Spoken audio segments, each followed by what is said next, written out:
Word to your mummy. You know what time it is. So don't go anywhere. It's Cinemassacre's Monster Madness 80s-a-thon.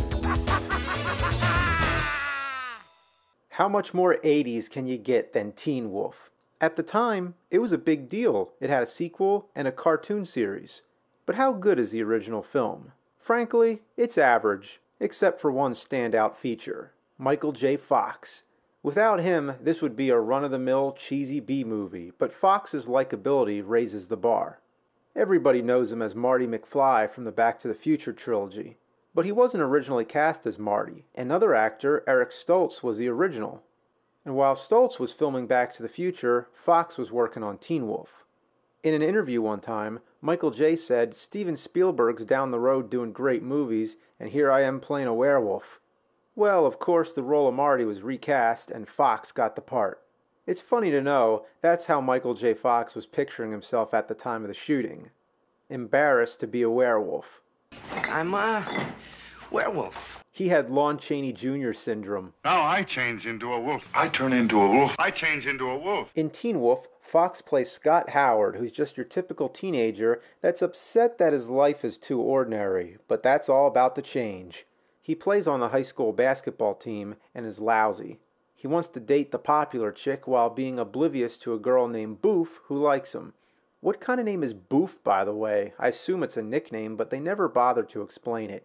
He's also got a nutty best friend named Styles who likes to wear zany catchphrase t-shirts and acts like a fool. This movie is drenched in 80s fashion. Just check out Styles' pants.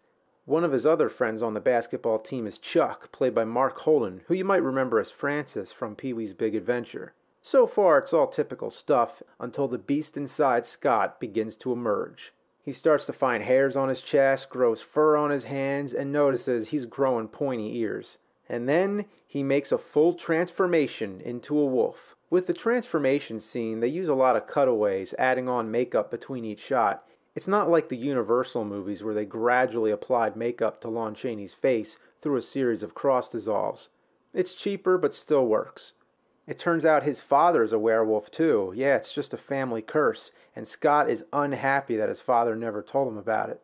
Like, oh yeah, thanks, I just transformed into a fucking werewolf. I gotta talk about my favorite scene. Scott tries to buy a keg of beer, but he's underage. Give me a keg of beer.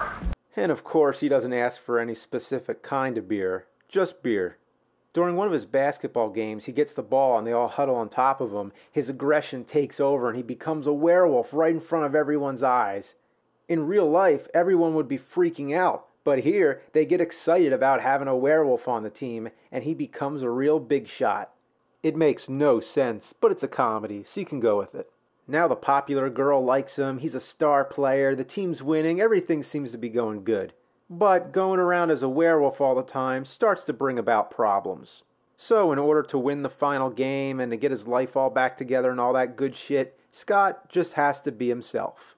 Not a bad moral, but come on, don't you want to see the werewolf again? The last act is just a long basketball game and becomes more like a sports movie. It's kind of like the tournament at the end of The Karate Kid. But at least there you get to see Daniel use some skills that he's learned to defeat his opponent. Here, nothing special happens. You keep thinking he's going to have to turn into the werewolf at the last minute, but it never happens. Overall, it's a fun movie, but too bad Scott's dad wasn't played by Christopher Lloyd. Great Scott. So that's it. Do I really need to talk about Teen Wolf 2? Why not? No Michael J. Fox here. This time the star is Jason Bateman, from the Hogan family. It's just a rip-off of the first movie. Same plot, same gags, not a whole lot to say.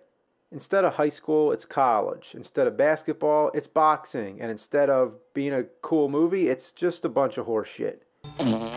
It's that certain kind of shit sequel that just tries to capitalize on the success of the first movie. It's almost like a musical because there's so many song and dance scenes. Oh my god, they even do the entire song. There was also the Teen Wolf cartoon, which I remember watching all the time when I was a kid. Nowadays, nobody seems to remember it anymore. It's faded into obscurity like other 80s cartoons, like Back to the Future, The Karate Kid, Attack of the Killer Tomatoes. Man, they must not hold up too well.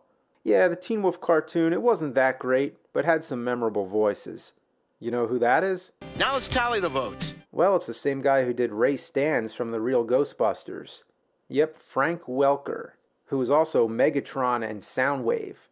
Best thing about the Teen Wolf cartoon? The intro. Is that 80s or is that 80s? Yeah.